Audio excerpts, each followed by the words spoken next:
O Livro dos Justos, capítulo 66. Faraó decretou a morte aos meninos nascidos em Israel.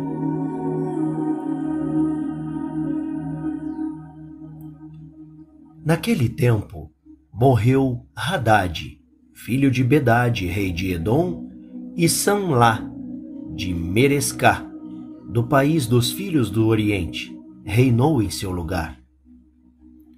No 13º ano de reinado do Faraó, rei do Egito, no ano 125 dos Ashurlitas, ou dos israelitas, terem ido ao Egito, Samlá reinou sobre Edom 18 anos. Quando ele reinou, organizou seus exércitos para ir lutar contra Zefo, filho de Ulifaz, e os exércitos de Chitim, porque eles tinham feito guerra contra o rei Angéas da África, e eles destruíram todo o seu exército. Mas ele não foi contra ele, pois os filhos de Esaú o impediram, dizendo: "Ele foi seu irmão." Então Samlá ouviu a voz dos filhos de Esaú. Voltaram com toda a sua força para a terra de Edom, e não continuaram para lutar contra Zefo, filho de Ulifaz. O rei Faraó do Egito ouviu isso, dizendo: "Samlá, rei de Edom, resolveu lutar contra os filhos de Chitim, e depois ele virá para lutar contra o Egito."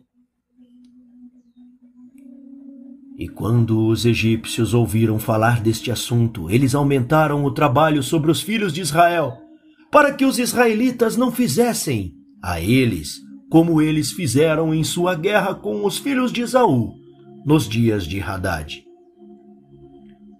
Assim os egípcios disseram aos filhos de Israel: "Apressem-se e façam o seu trabalho! Terminem sua tarefa e reforcem a terra! Pois que os filhos de Esaú, vossos irmãos, devem vir lutar por causa vossa, por vossa causa contra nós."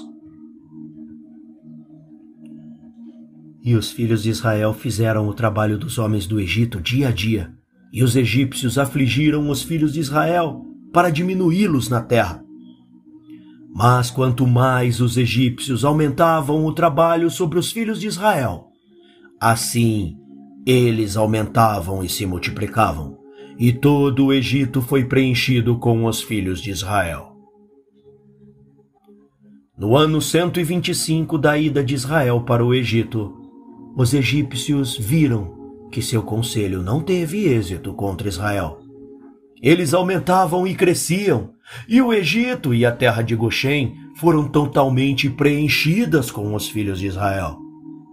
Então todos os cidadãos do Egito e seus sábios vieram diante do rei, curvaram-se e sentaram-se diante dele.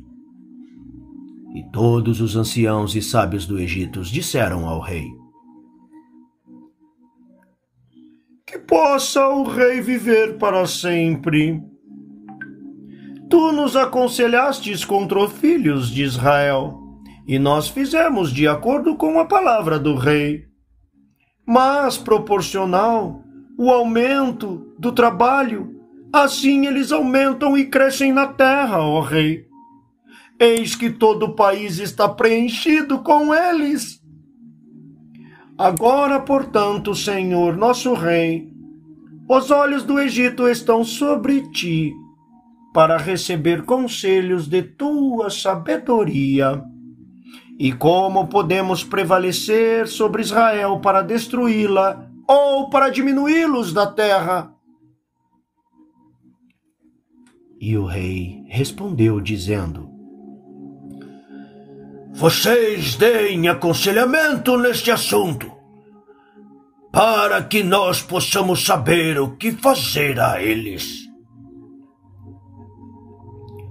E um oficial, um dos conselheiros do rei, cujo nome era Iobe, da Mesopotâmia, terra de Uz, respondeu ao rei, dizendo: Se agradar ao rei, ouça o conselho do seu servo. E o rei lhe disse: Fale! E falou Iobe diante do rei. Os príncipes e todos os sábios do Egito, dizendo: Eis que o conselho do rei, dado anteriormente a respeito do trabalho para os filhos de Israel, é muito bom. E vocês não devem remover o trabalho deles nunca. Mas este é o aconselhamento pelo qual vocês podem diminuí-los. Se parecer bom para o rei afligi-los.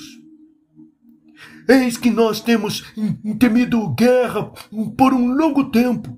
E dissemos: quando Israel se tornar fecundo na terra, eles irão tirar-nos da terra se uma guerra ocorrer.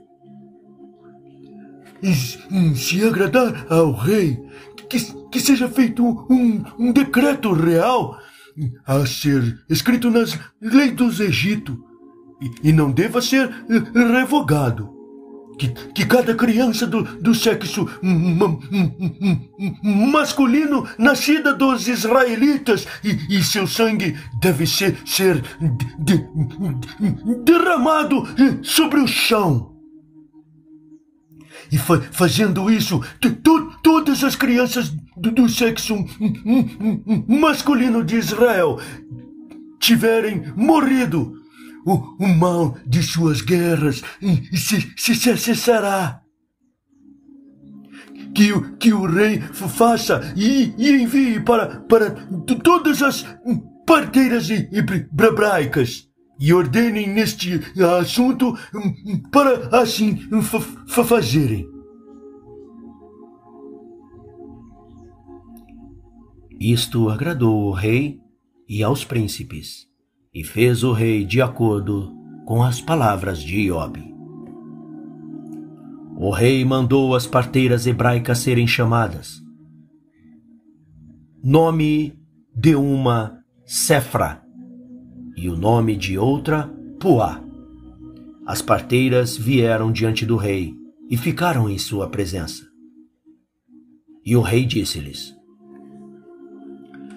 Ao fazer o ofício de parteira para as mulheres hebraicas, no parto, se for um filho, então vocês devem matá-lo. Mas se for uma filha, então ela deve viver. Mas se vocês não fizerem isso, então eu queimarei vocês todas e as suas casas com fogo. Mas as parteiras temeram a Deus e não ouviram o rei do Egito nem suas palavras. E quando as mulheres hebraicas pariam, filho ou filha, então fazia a parteira tudo o que era necessário para a criança e deixava-a viver. Assim fizeram as parteiras todos os dias. E esta coisa foram ditas para o rei. E ele chamou as parteiras e disse para elas: Por que vocês fizeram isto e salvaram as crianças, deixando-as vivas? E as parteiras responderam e falaram juntas diante do rei, dizendo: Ó rei, as mulheres hebraicas não são como as mulheres egípcias, pois todos os filhos de Israel são robustos e antes de chegar à parteira já são nascidos. E para nós, tuas servas, por muitos dias, nenhuma mulher hebraica tem dado à luz diante de nós, pois todas as mulheres são suas próprias parteiras, porque elas são robustas. Faraó ouviu suas palavras e acreditou nelas neste assunto. E as parteiras retiraram-se do rei. E Deus bem as tratou, e as pessoas multiplicaram-se excessivamente.